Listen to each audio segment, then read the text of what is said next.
It's fine.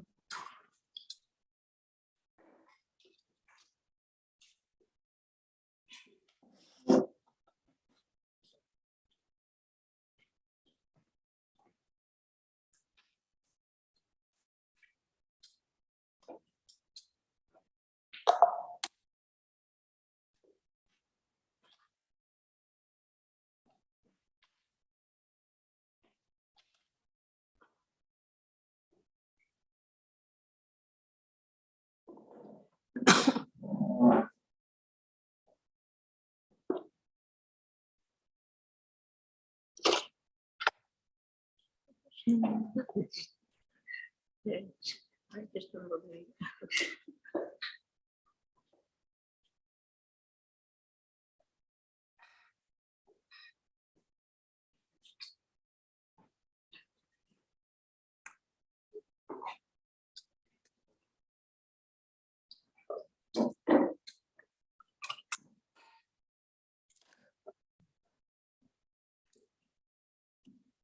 I think everybody is in exhaustion mode. It was nice at one point. It was nice. Everybody will come back for the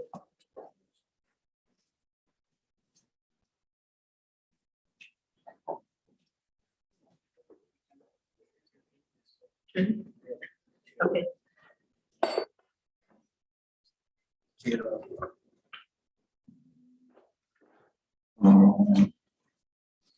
you put a couple of those next these chairs like sinking in, like the red one, maybe something to firm it up? Yeah.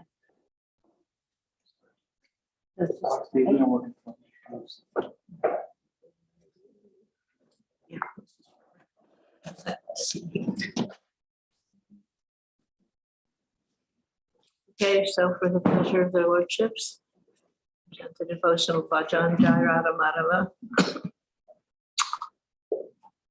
I think my water, I hope it's in there. Maybe it's in one of the bags.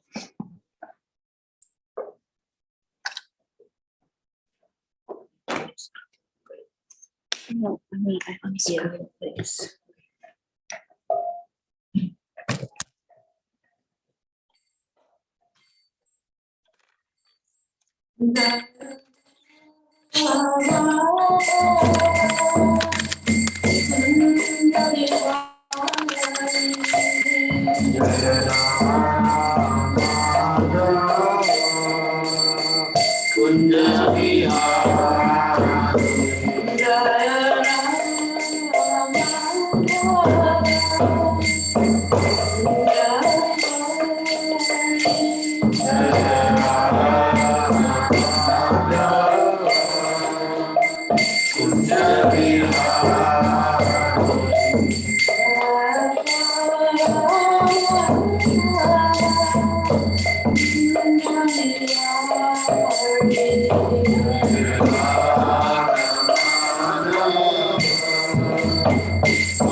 This divine grace, Sri Prabhupada Ki Jai, founder Acharya Divine Grace, Sri Prabhupada Ki Jai, Dhartaraj Srimad Bhagavatam Ki Jai,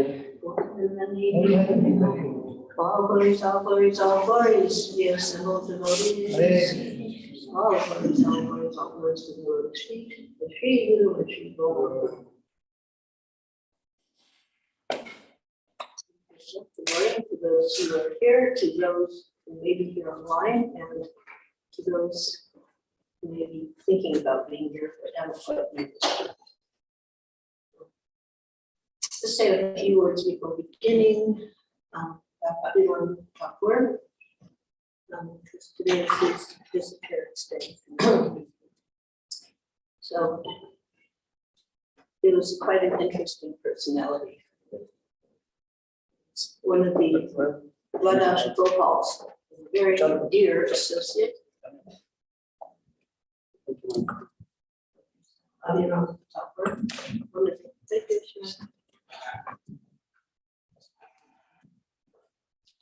One of the very dear associates, Nityananda and Sri Gaurari. And today was the day he brought to an end his numerous wonderful pastimes in this world. It was the Krishna Saptami in the month of Vaishakha.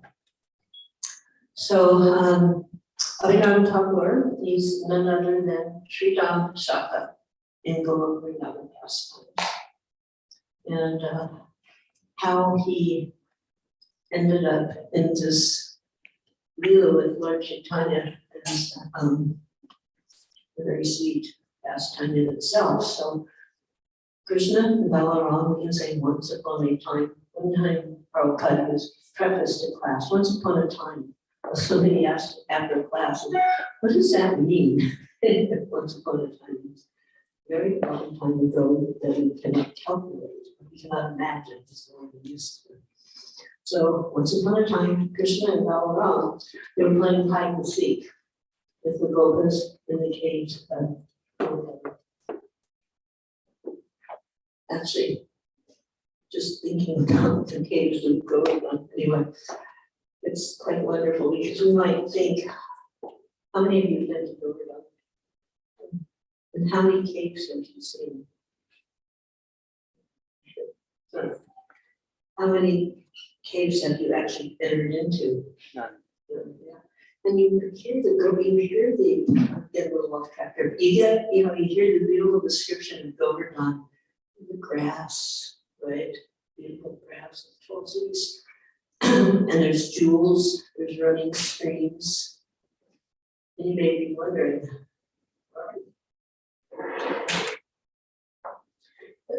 one time I had a very interesting experience, and that experience gave me a little insight into the wonderful vision of Govardhan that we, with our materially infected eyes, don't actually see, but it doesn't mean it's not there. So this is a big, huge mountain, the border of Tennessee, going into my state. It's called Lookout Mountain.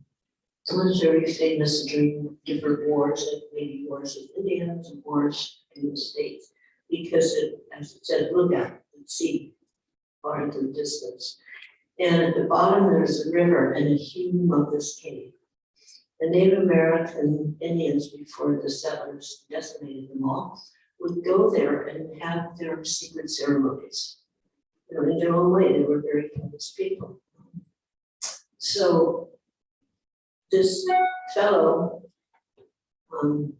Let me see if I can listen.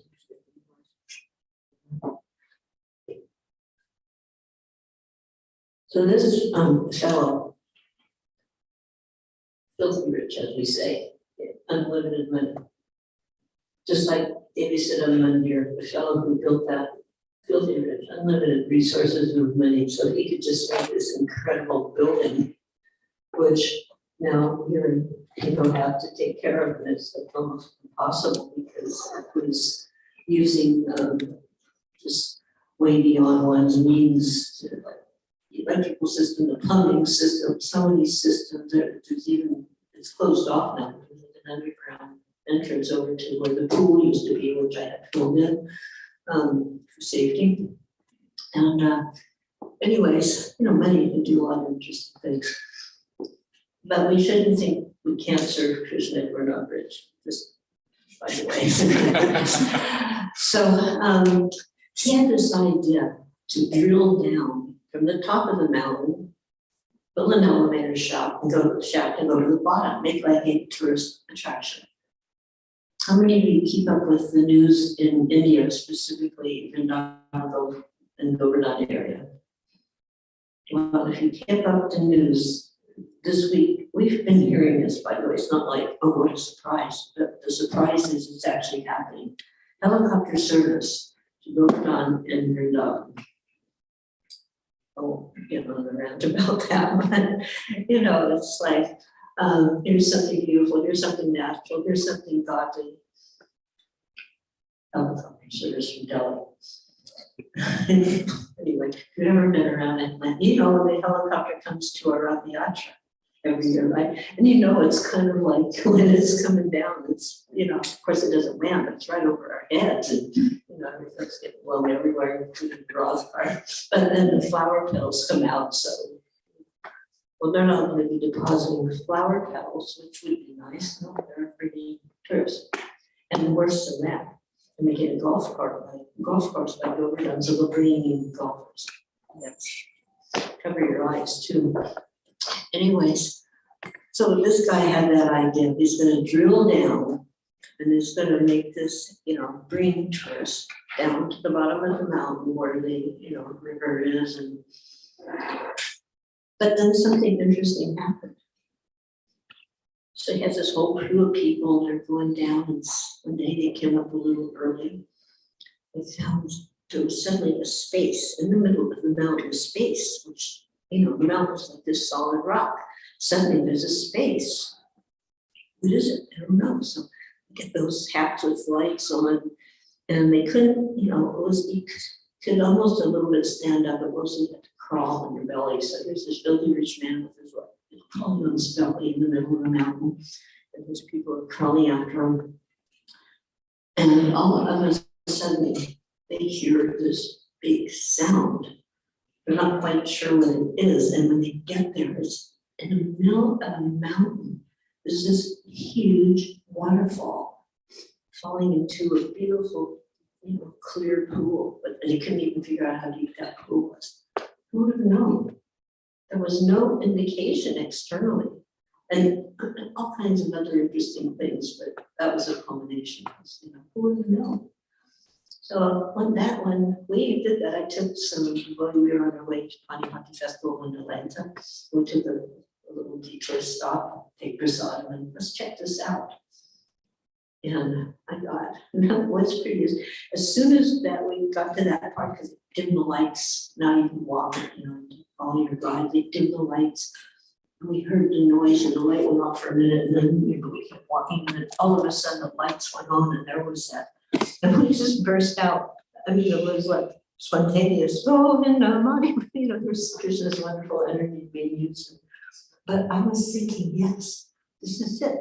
Govardhan has everything we hear about. We just can't see it. It's definitely there. It's covered up for the time being. And I hope nobody gets the idea to drill down in Govardhan. There. So, anyways, he's hiding in one of the caves. Back to Sridham, he's hiding in one of the caves. And this is such a yuga, so things were in full bloom, and Govardhan was even much bigger, much taller. And the boys they were playing hide and go seek, like hide and then people have to find you. So he's waiting and waiting, and somehow nobody found him, and somehow they kind of forgot about him, I guess. So while he was there waiting to be found, the Lord descended on earth as Sri Chaitanya Mahaprabhu, along with those associates, to deliver the fallen souls. And there was Sri Ram still hiding in that cave. So at one point, Sri Chaitanya Mahaprabhu was sitting with his associates, and he started remembering Sri Ram. Krishna, Chaitanya Mahaprabhu is Krishna. He started to remember Sri Ram. And upon remembering Sri Ram, he was like crying. And he requested Nityananda Prabhu, go to Govardhan, find him, bring Sri Ram. So Nityananda Prabhu went to Govardhan, and being all knowing, he was near the cave where Sri Ram was hiding. He started calling out his name. And upon hearing his name, Nityananda came out, and he saw, Sri Ram came out, and he saw Nityananda. So he said, who are you? Nityananda told him he was Balaram, and that Krishna had appeared as Chaitanya Mahaprabhu in Navadvip, and he was crying for him. He wanted to see him, please come. But Sri Ram wasn't convinced, so he told Nityananda, you have to prove that you are none other than Balaram. If you're really Balaram, you should be able to keep up with me and catch me. And he started running around Govardhan. Sometimes we will start off almost running, but that doesn't last too long. But he went around 4 times running. Then he looked back. He wanted to see if Nityananda was actually there, and he was right behind him. So then he accepted, this is actually Balaram, and went with him to Navadvip. Then he met Mahaprabhu, and of course, immediately they embraced in ecstatic love. And Mahaprabhu asked Sri Ram, please join us in my pastimes. And Nityananda, Sri Ram refused. Anybody know why he refused? Remember? Because he didn't want to go into the womb of another. So Mahaprabhu told him, no problem, no need. You don't have to go into another womb, to a womb. And he named him Abhiram Thakur. Now, because he came, actually he was from not such he was from Dwarpar Yuga.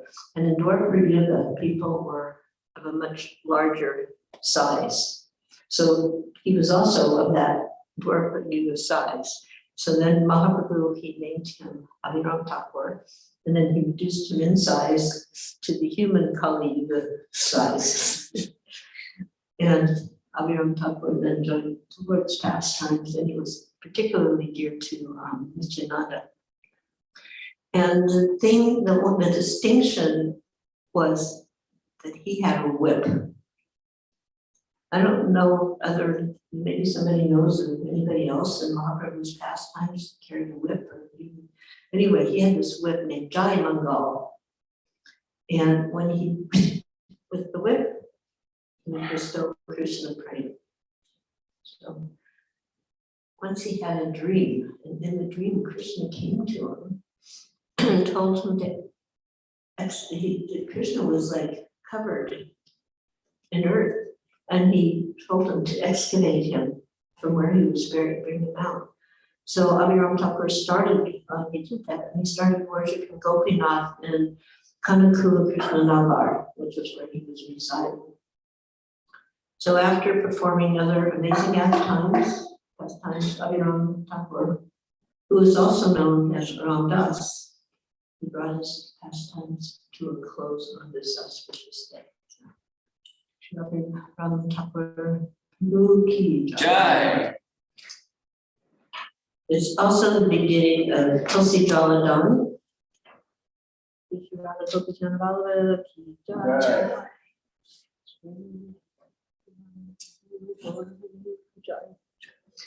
Yeah, so this Tulsi Jaladan is a pot of water. It's kind of a has a pointy bottom, there's a hole in it. And it's suspended over Tulsi Devi, so the water just slowly drips. And this is like the hot season in that side of the world in India, so refreshes Tulsi, keeps it cool.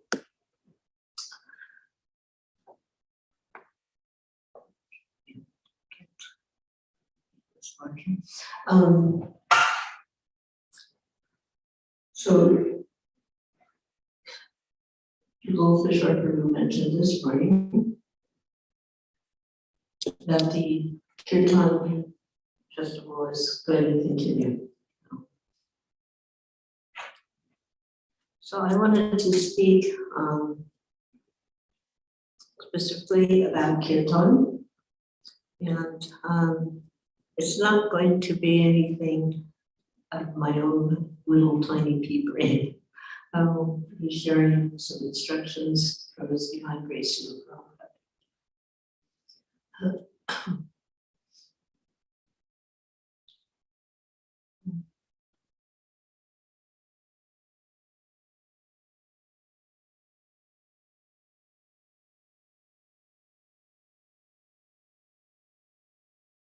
Oops, wait a minute. Notes here. I use notes so I kind of try to keep on track.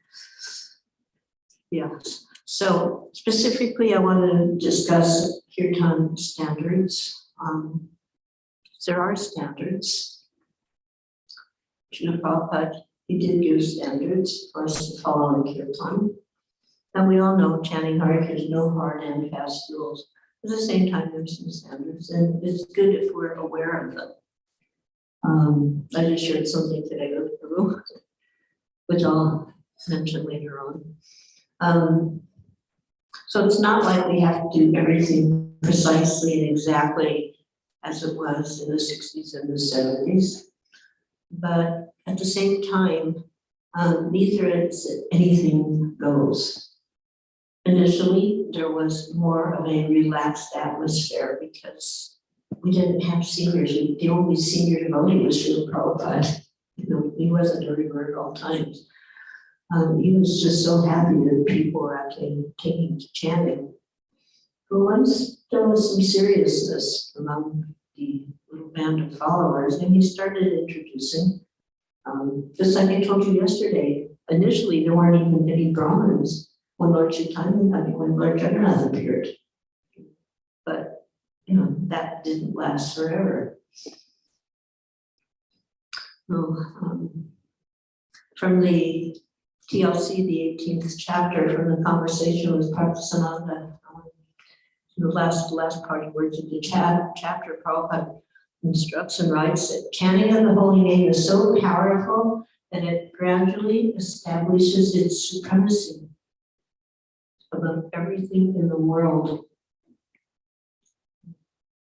Here we are in our little world, but this is not just for us, in the world, supremacy, the holy name. So devotees who chant become transcendently situated, and sometimes unintelligent persons will put hindrances in the path of chanting the Hare Krishna Mahamantra. But Prabhupada says, one who is situated on the platform of love of God chants the holy names loudly for all concerned. So everybody can benefit, like when we chant japa, it's more of an internal thing, it's more quietly, but we're advised to chant loudly. Why? Well, one thing keeps us awake, and others can benefit. And if we're outside in Harinam, the trance, the plants, the trees, the plants, the creepers, the insects, benefit all around us, people. So the result is everyone becomes, and this is Prabhupada's word, everybody becomes initiated in the chanting of the holy name. Hare Krishna, Hare Krishna, Krishna Krishna, Hare Hare, Hare Rama, Rama Rama, Hare Hare. And by chanting the holy names of Krishna, a person can remember the forms and qualities of Krishna. And one time Prabhupada was asked, well, when I chant, should I answer? There's two answers to the same question. I had a personal experience too. So one day he asked, and should I think of Krishna when I'm chanting? And Prabhupada said, you must think of Krishna when you're chanting.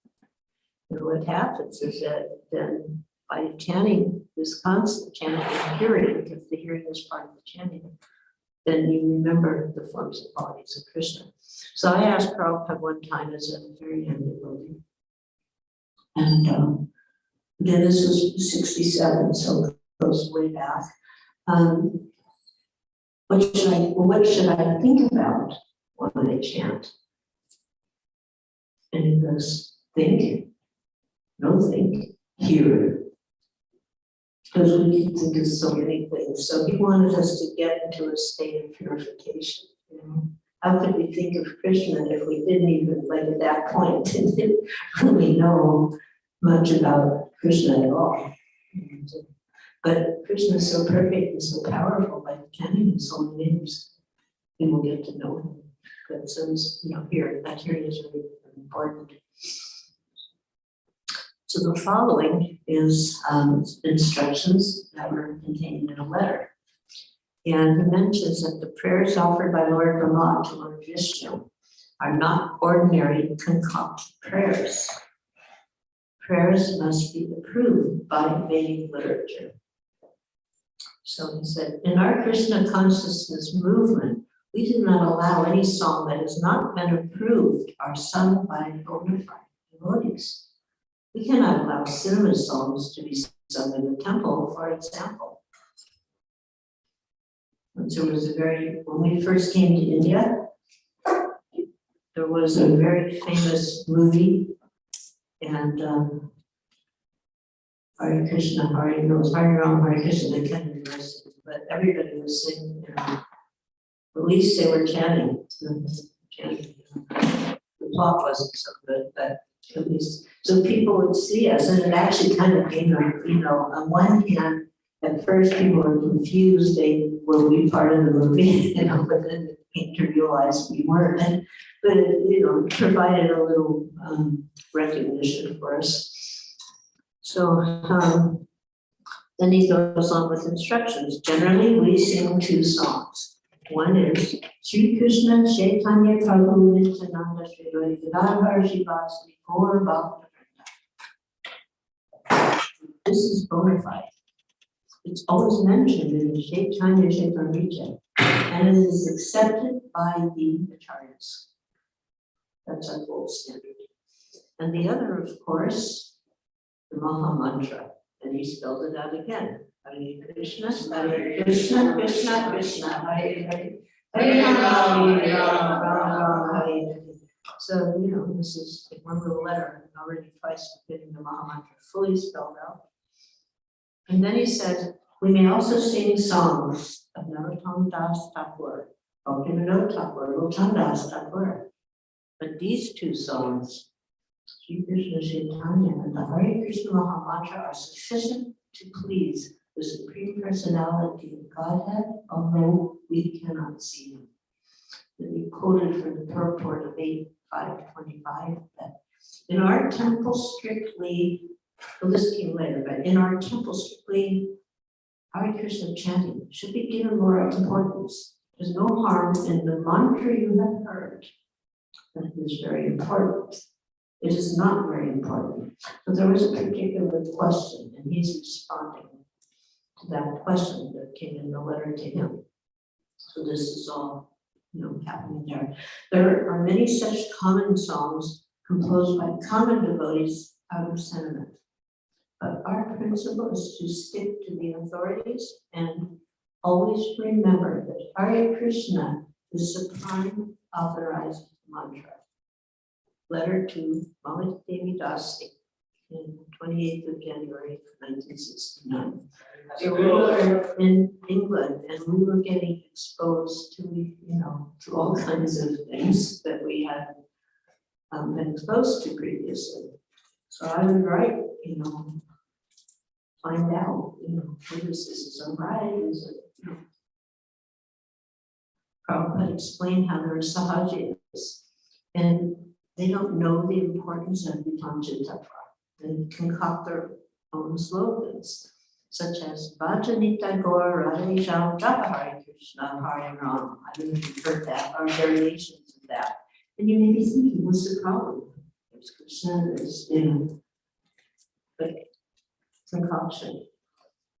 One of the other ones was Shri Krishna Chaitanya Prabhu Nityananda Hare Krishna Hare Ram Shri Radhe Govinda.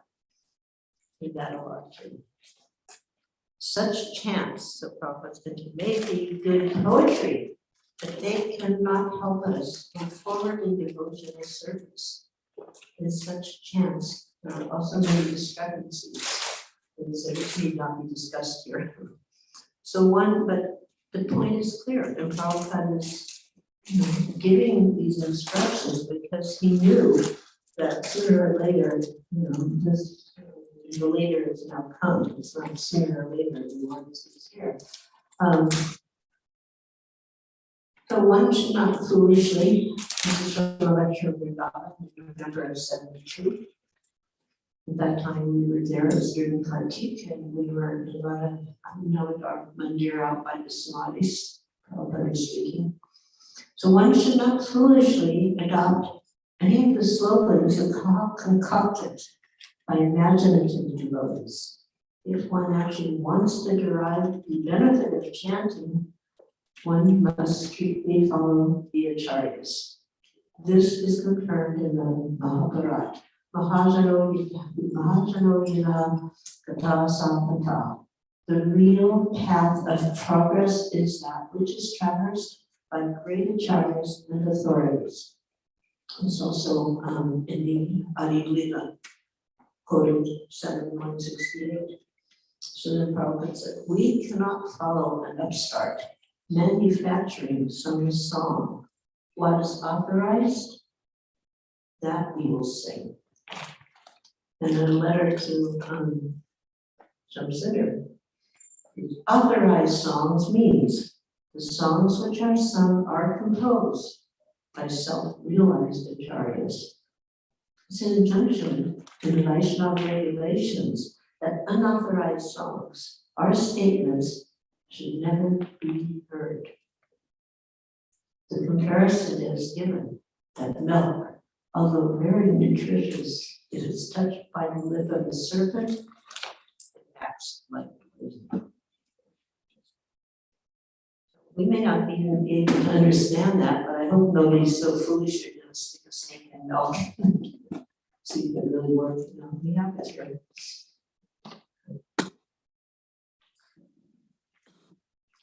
So in 7, so we're all getting ready here for Pushpabhishek. So 7, 9, 18, there's in the purport.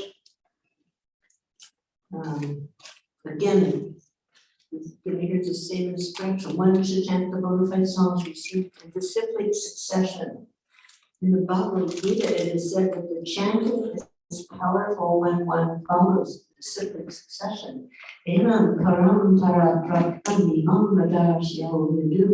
So manufacturing any ways of chanting will never be effective. However, chanting the song of the narration left by the previous acharyas is extremely effective. And this process is very easy. So one time, Prabhupada pleaded with one foolish young woman who couldn't understand things, and she was giving counter arguments, and finally Prabhupada he understood it wasn't her time to, she couldn't hear.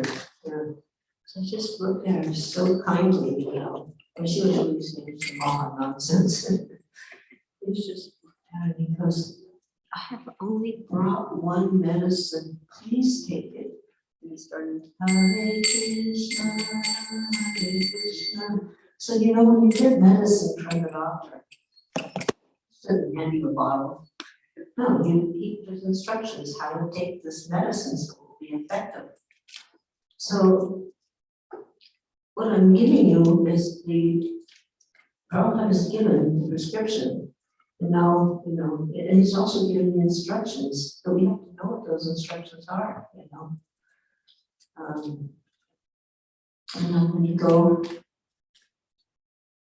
to, particularly Vrindavan, well, now anywhere, it's like, there's all these little catchy tunes and jingles. You listen, I mentioned the other day, listen to the bhajans and the kirtans of Prabhupada. You hear any of this, Jaya Raman Hari Bo, Raman Hari Bo, Hari Bo, Hari Bo. You hear it,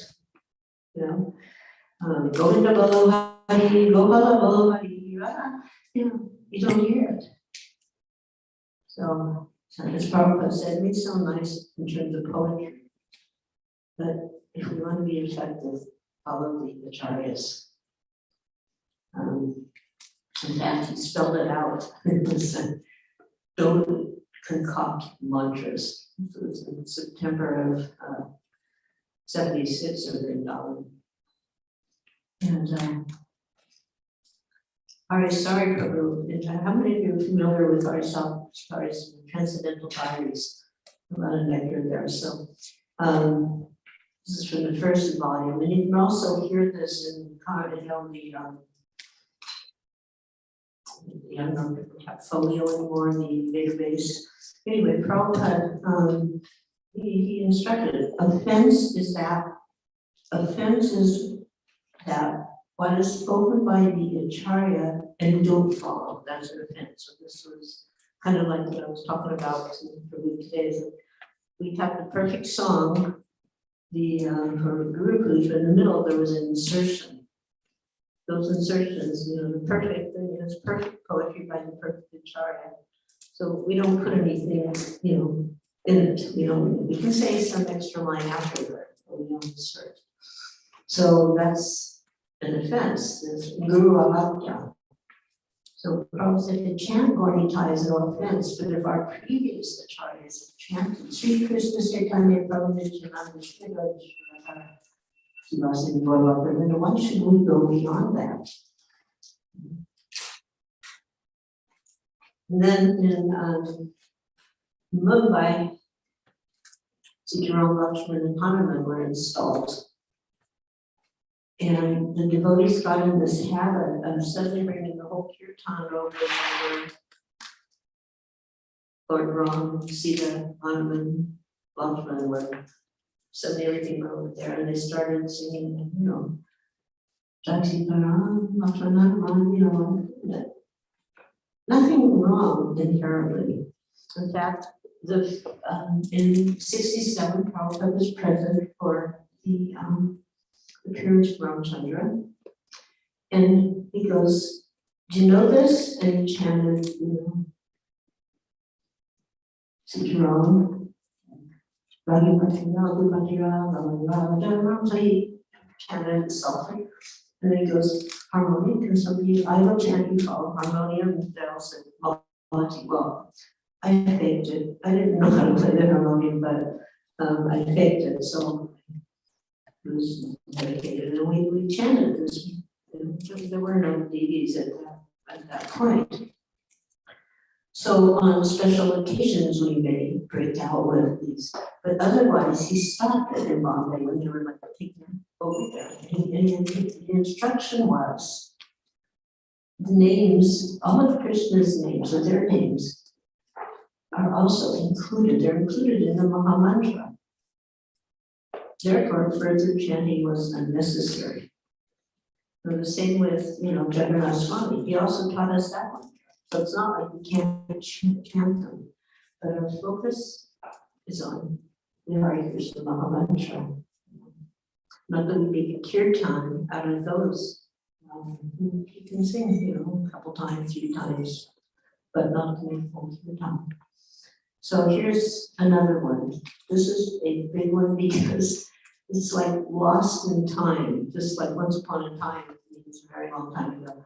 Well, not that long ago, but over 50 years ago, Prabhupada stopped a kirtan in Vrindavan when he started hearing this Jai Guru Dev, Guru Dev, Guru Dev. He stopped it. he objected. He said it was a direct insertion into our movement from the Sahaja Sampradaya of Bengal, who used to say things like Jai Guru, without any reference to a particular guru. This is impersonalism, and he didn't want us chanting it. He would say, who is the guru? So it's not that you can't say, like, if you're with your godbrothers and sisters, and you're talking about Guru Day, or you call your guru Guru Day, that's another thing. But in the temple, and particularly as Srila Prabhupada's Guru, this Jai Guru Day has no place. It's impersonal. And we're honoring Guru Puja, we're honoring Srila Prabhupada, And he's your Param Guru, or your Param Guru, but he's not your Guru. So you say Jai Guru for your interactions with God, sisters, godbrothers, and Guru. It'd be very nice if everybody can understand that and get back to the way it was once. Of course, we never got to do that. But when we did it, Prabhupada lived it. So then there was another incident. This actually happened, I'm very familiar with this incident, having been there. It happened in France at the farm of Novel Airport. So one of the devotees, a sannyas at the time, he was leading the kirtan, and he was very ecstatically. And all of a sudden he started singing, Bhaja Hare Krishna, Bhaja Hare Ram. So Prabhupada heard this, and he sent his servant down to stop the kirtan and told him, bring up that person who's leading. So he asked, where did you learn this Bhaja Hare Krishna? Did you ever hear me singing Bhaja Hare Krishna? And then he instructed him, never add or subtract anything to the Hare Krishna mantra. Sing the mantra just as it is. Because sometimes people, when they go lunch, they start saying, I'm reading it 300, go deeper, from the heart, Hello. You can do that, but don't insert it into all perfect Hare Krishna Maha Mantra. So we need to know these things. And Prabhupada, why do I say that? Prabhupada added, this is how deviation starts. Somebody puts in his own concocted thing, and then somebody else comes and he adds some more to the concoction, and in time it becomes a complete distortion. Hare Krishna Maha Mantra is perfect as it is. And then in Vrindavan, he actually gave some very clear standards. And actually, as far as standards, it was quite specific. So one evening, there was one devotee who probably really appreciated his kirtans. And sometimes he'd ask for this devotee to chant. His name was Bhagavatam. It's actually Gaurvani's father.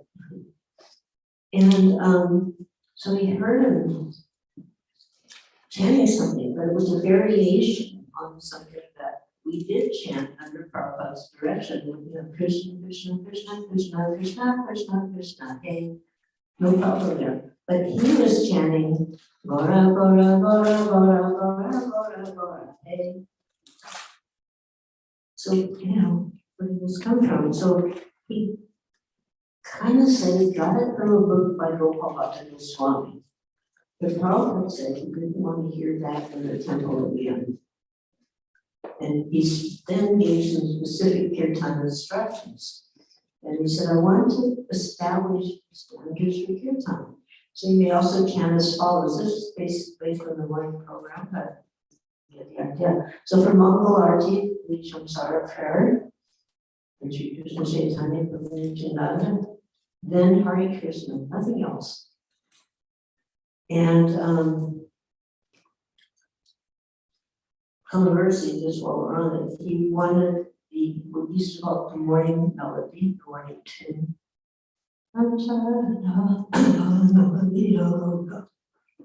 Sorry, and that tune sung, and then when the kirtan would follow the Shamsara prayers, to keep that same tune in the kirtan, not to suddenly break down and start switching because there's a certain mood that's invoked. It's a raga, and the ragas are sung according to times of the day to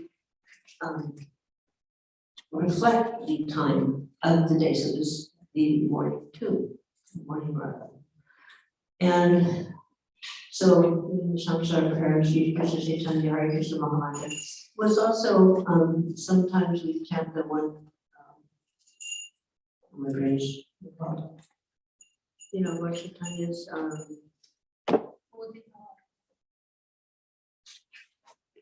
anyway, I don't come into so yeah, that's okay, but we don't make and then about Sri Krishna Chaitanya, Prabhu Nityananda, he said 3 times.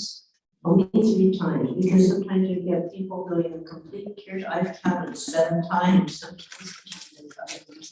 And what happens is that the time for chanting Hare Krishna begins to decrease. So the attention is on the Hare Krishna Mahamantra. So these, so it's an evening arti, the Guru arti song, Shri Krishna Chaitanya, etc. Hare Krishna Mahamantra, nothing else. And for all the artis, this basic pattern should be followed. And then in '76 in Mayapur, big festival, and the devotees, I won't say who started this, he's still alive on the planet, sorry. But he started this Hari Bol, Hari Bol, Hari Bol, Hari Bol, back and forth, and it was going on and on and on and on. Prabhupada said word, chant the Hare Krishna Mahamantra. We're not the Hari Bol Sampradaya. Not that you can't chant Hari Bol, he taught us that. I remember what does that mean, Hari Bol? He goes, it's a shortcut for Hare Krishna. But it's only injected 2 or 3 times. And this was like a whole, whole kirtan, and they were shouting one side to the other. So, he said there's a group of deviant Vaishnavas. They're known as the Hari Bol Sampradaya. And they just wildly chant Hari Bol over and over and over. But that's not us. And anyway, this again, at least we should know these things. Then he mentioned, okay, Nitai Gaur Hari Bol is okay because they're bona fide names, but the real point is we should only follow what the acharyas are given. That's the process. So when the acharyas, they only chanted all 5 names of the Pancha Tattva, not just 2. So it's like no offense in Gaur Nitai Gaur, it's not offense. But he said, if we deviate and chant our own Veda mantras, then that's the Guru disobeying the orders of the spiritual master. And of course, that means disobeying the orders of the acharyas. So to make advances in human spiritual life, we need to follow the acharyas. Now, there was another time when this was in India, so the Maharaj began chanting, Gaur Nityananda Gaur, Hari Bol, Hari Bol, Gaur Nityananda. I'm sure maybe some of you can do that here. With a lot of emphasis, Hari Bol, Hari Bol. Well, so he signaled him from the stage to stop it. He didn't elaborate. And in a few years earlier, there was a very wonderful devotee, Krishna Swami. Some of you may have heard about him. And he's actually the one who started this. And Prabhupada didn't object. He actually gave a lot of latitude to Krishna Swami, even making up tunes. And some other people would just, no, don't do that. So, keeping in mind, and I think particularly in the temple in front of the deities, we need to be more tight. We go out to a program. We have a little what we call wiggle room. We're trying to attract, like we have a Rath Yatra. But even during Rath Yatra, we should really stick to the Hare Krishna mantra as much as possible, because this may be the only time these bystanders get to hear the mantra, And Baloni mentioned he was strict about the morning tune during Mangala Arati. And he would stop the kirtan if other melodies were sung. Actually, one time he stopped it, somehow the devotees didn't guess, so one person was leaving, and that person was a kirtan wala, he was like, the prophet stopped him, he just couldn't understand, stop me, And then he had somebody else sing, and the person did the same thing, he wasn't, some other tune. So finally, he stopped that person and he pointed to Jamuna. He put her on the spot, but he knew she would do the right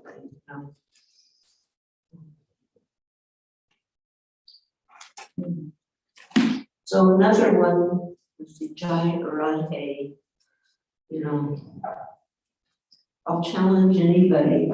I can do this really confidently. Challenge anybody to find out anywhere where Prabhupada was chanting Jai Radhe. They're not going to find it because he didn't do it. And when we hadn't even heard of it actually. But when we went to Vrindavan to the Prabhupada for the first time, of course we were Jai Radhe, Radhe, Radhe, Jai Radhe, Radhe, Radhe. Okay, so we asked Prabhupada, and he goes, yes, he didn't say they were bad. He says, yes, they chant Hare Krishna, and we chant, they chant Radhe, Radhe, and we chant Hare Krishna. So there's nothing wrong with Jai Radhe, but he didn't want us to chant it, and he explained, if Sukadeva Goswami did not feel qualified to include the names of Radha in the Bhagavatam, and therefore only indicated her name and presence with the word Aradhana, describing the topmost gopi friend of Krishna, then why should we presume do otherwise? We're hopefully getting advanced, but probably nobody is uber advanced to the point of being a Mahabhagavat. And another thing, and I'm really happy with like Ram when he ends his kirtans, you don't get tired of this, tired of that, tired of this, and it's become this mythological standard. Everybody starts Jaya this, Jaya that. 2-3 times you chant the name of the deity like it was done. That was, appropriate. But you get, especially doing your job, we'll ask the guests to chant, and then you just start chanting. In the meantime, there goes 7 minutes, so it could have been the Hare Krishna Maha Mantra. So keep in mind for the Hare Krishna movement and put our attention there. And I guess class is supposed to end now. Anyway, I'm going to give a couple other things because just for your meditation, what you do with the information, that's up to you. But I feel like you should at least know about this. It was regarding your questions about kirtan. So this is a letter to one of the early devotees in May of '69. Regarding your questions about kirtan, practically we're not concerned with the instruments. They're used sometimes to make it sweeter. But if we divert our attention for using the instruments more, that is not good. In other words, sometimes people will suddenly go in a whole redundant riff or but the instruments are to accompany the kirtan to make it sweeter. But generally, kirtan is performed with redundant and kartals. But if someone is an expert instrument player, you need to join in kirtan. We can accept everything for Krishna's service, but not taking the risk of diverting attention to some other thing, like music. And you see these people throwing on, they're playing with it, playing the harmonium. It's like, whoa, chill here. So we don't want to risk diverting attention to any other thing which will hinder our Krishna consciousness. That should be our model, our principle. So this is 69. Another letter emphasizes to Bhagavatam Bhagavatam was in 75, so obviously it's still in people's minds, regarding the instruments. Stringed instruments are Vedic. I remember reading how Bhagavatam, he was very good with stringed instruments and, had created kirtans. But, quite an advanced soul. Regarding the instruments, string instruments are Vedic, but the real Vedic instrument is Madhya and Kartal. Anyway, you have to do according to time and circumstance if you use these other instruments. So you have got my approval and you can go on. So he didn't say, no, we couldn't, but if, the first letter, don't let the instruments become more important than the kirtan. In real conversation in Bombay in 76, the other musical instrument he plays, his attention will be diverted in musical instrument, not chanting. So that is where we need to be careful. That the instrument becomes more important than chanting. We have to see the melody, whether it's going on nicely. We have to be able to hear it. Our concentration should be on hearing Hare Krishna. That is bhakti. Chaitanya Mahaprabhu, simply these, the kartals and the kol, that's all. In these days, of course, there is harmonium. They didn't have harmonium in those days. The stringed instruments are there, sitar, sraj, but these things weren't being used for Mahaprabhu's harinam. But sometimes we do use to attract, but it's not required. So it wasn't prohibited, but not required. And then to Mukunda, so if anybody knows anything about Mukunda, he was actually a professional musician when he joined the movement. So he writes to Mukunda in July '69. So we've been doing our study, but we're not professional musicians. As I've already written to you, we should not try to become a very popular musical party. So we put out that album, and the Hare Krishna Maha Mantra had gone on, and people were thinking that we were some kind of musical group, but actually, when they saw us, they realized that wasn't the fact. So music is one of our items for chanting, but we're not musicians. We should always remember that fact. The best example is that we take advantage of the typewriter machine. In those days, typewriter, but that doesn't mean we're professional typists. So some of these instructions we can meditate on. There's a lot more, but one thing, well, two. We have got Vaishnava standard. So we should train the general public to accept it and come up to our platform of doing any things, not that we should reduce to their standard. So that was in a letter to Mahatma in April of '72. And I'll end with this. This is December '67. Krishna Kirtan. It's not for earning a livelihood. Krishna Kirtan is not meant for entertaining the public for demonstration of arts. It is a dynamic service to Krishna. Let's think of that. Kirtan. It's a dynamic service to Krishna.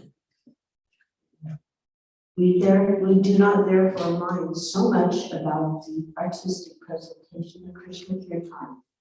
We want to see how much a devotee is satisfying the supreme will. So this is our gold standard. That is a dynamic service, and we want to see how much we're satisfying the supreme will. Thank you very much. I think we're supposed to start.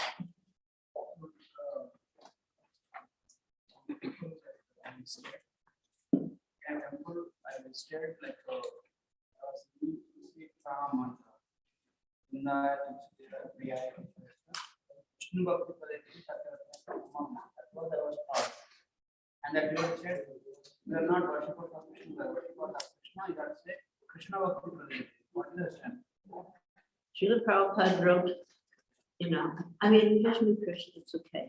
But what we were taught and what is there in our original songbook is Vishnu Bhakti Pradeshti. That's what is there. And if you think about the, for Kumaras, they smelled the tulsi and were liberated by the aroma of the tulsi on the feet of Krishna. So there's no contradiction there, but we don't have to change. If somebody says Krishna, it's okay.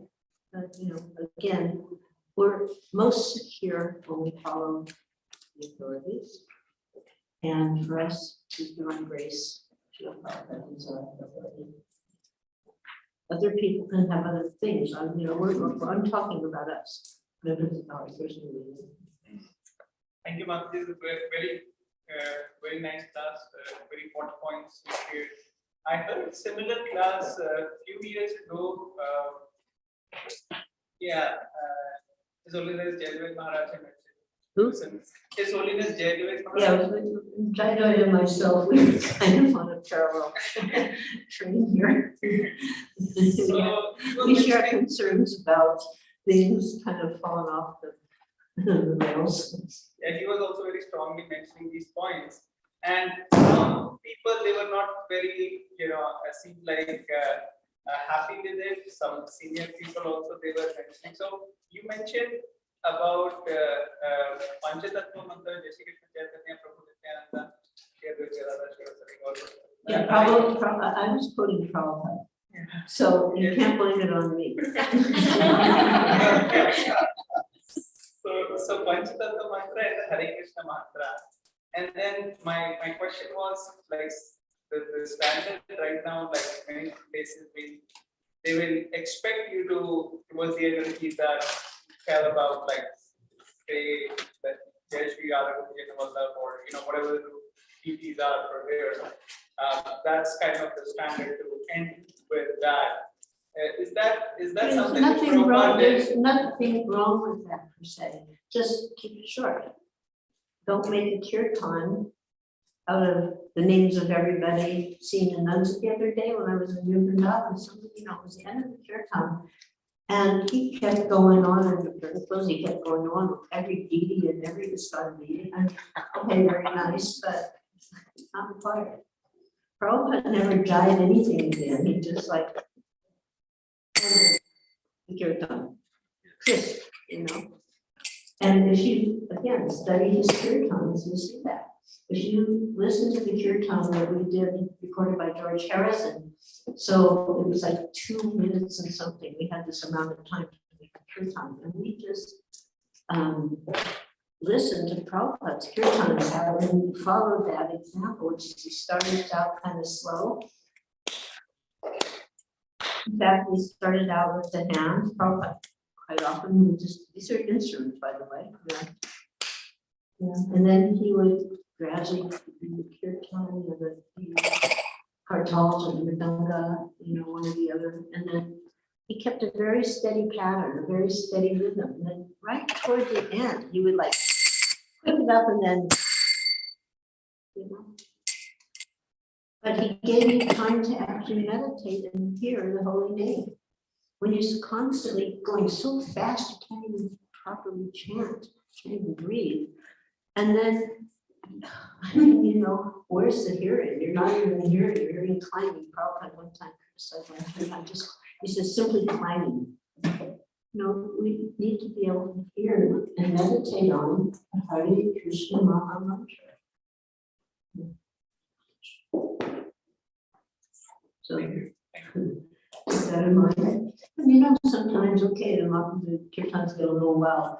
That's also okay sometimes, right? One time, there was an incident in Los Angeles where the kirtan got a little wild. And Prabhupada started jumping up and down. And I wasn't there, I was already in England. But you've ever heard of that saying, the shot heard around the world? Well, that was like the kirtan heard around the world. The devotees were called, I was jumping up and down in kirtan, So, but it was still contained and it didn't lose its rhythm and it didn't lose the attention to the Maha Mantra. And when it's so fast, you don't even complete the name. And then the teams, the kirtan's end and the person can't even say the Jai prayers. He's oh my God, you have to know that's not a symptom of ecstasy, sorry to say. Or if it is, keep your ecstasy to yourself and let somebody else finish the,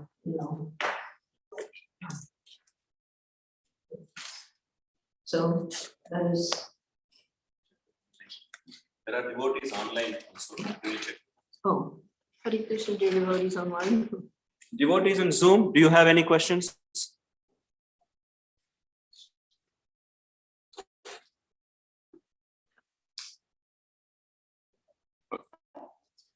puja exhibition.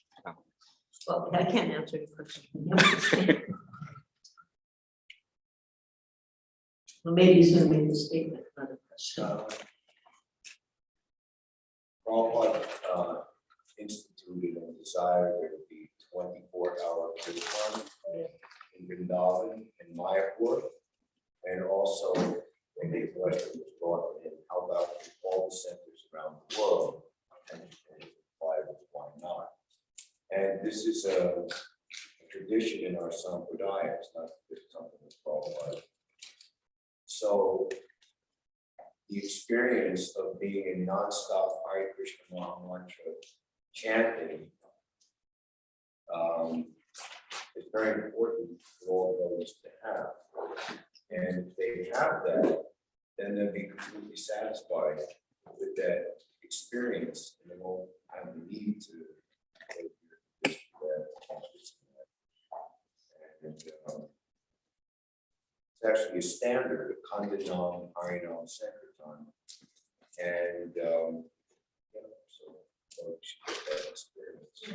So I think many of those who would go to Vrindavan in particularly with that intention of joining. I mean, we did our best yesterday to keep 12 hours. And again, time, place, circumstance. So some places like they will have a dedicated 24-hour time. And in Vrindavan, we've extended it to 30 hours. Bhakti Siddhanta. You should always remember that Nama Chintamani Krishna Chaitanya Rasa Vigraha. Krishna and Krishna's name are non-different. As soon as you chant Hare Krishna, that means Krishna's dancing on your tongue. You should then be careful in that way, as you offer so much respect to your spiritual master as soon as he's present. So if Krishna is present on your tongue, how much careful should you be? Meditation there. Specific question. Obstacle on loyalty. Some devotees chant each verse twice, or even one big Roshi Charna or Vinda refrain 2 or 3 times, twice each. And the result is if you have a 25-minute, It doesn't work. you chant Hare Krishna maybe 3 minutes. So myself, I'm with the dispensation to chant each verse once, 12 months once, once. No problem to be done. Anyway, And then you're chanting Hare Krishna half the time for 12 minutes. No. I've timed it. There's years and 3 minutes. I mean, you're lucky sometimes to get 6 or 5 or 6 minutes because of adding so many other things.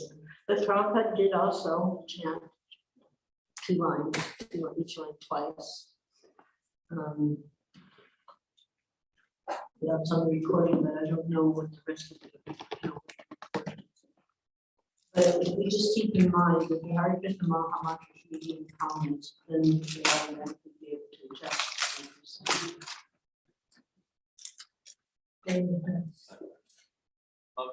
When we do Guru Puja, sometimes devotees may take a little longer than usual. So, are we supposed to, do the Guru Puja, that particular bhajan, until they complete the Aarti, or shall we begin our Hare Krishna Maha Mantra even before that also? I think it doesn't matter too much, because if the person hasn't completed the arti, you're not going to walk away. You're going to be chanting. Some people do take longer to offer the items, and some people chant quicker. So, I think that's a small technicality. Usually, when we start with Jai Shri Krishna Chaitanya, we move the microphone facing towards the deities. Yeah, but if the arti is still going, it's just, you don't walk away. That's another thing, by the way, to mention. I don't see it happening here so much, but sometimes we're in temples and Guru Puja is going on, and people are walking around having a conversation in the back of the room, or they're standing in front of the deities, like so-called taking darshan. how are we able to see anything by the mercy of Srila Prabhupada and your guru who is serving Prabhupada, Bhagavatam? But you turn your back on the opportunity. People say, oh, you are so lucky to be around with Prabhupada.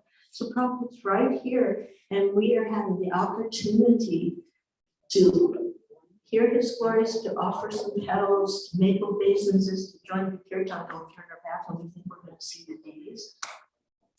It's not going to happen, That is benefits.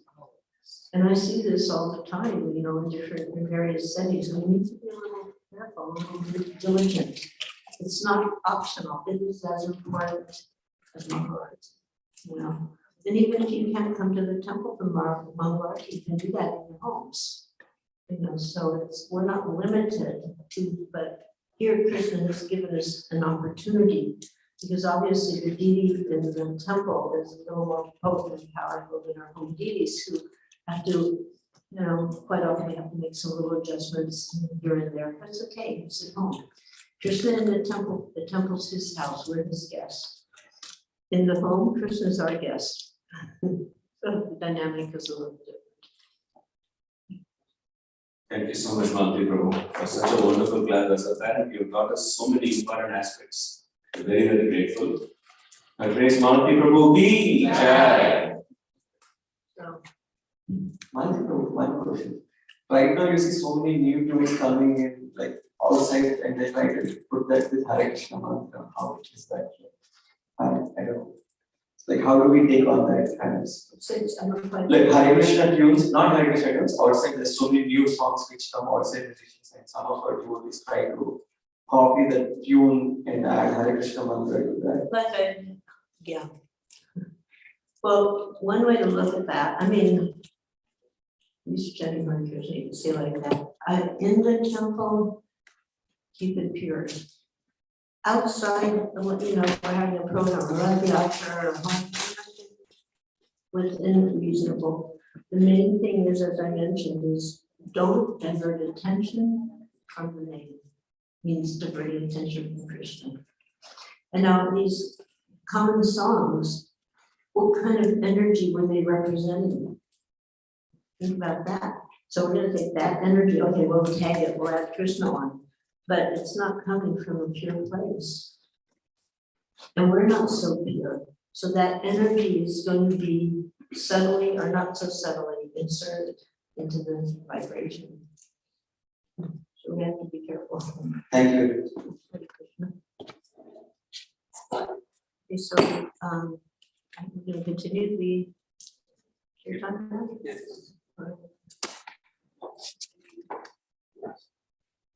Thank you all very much.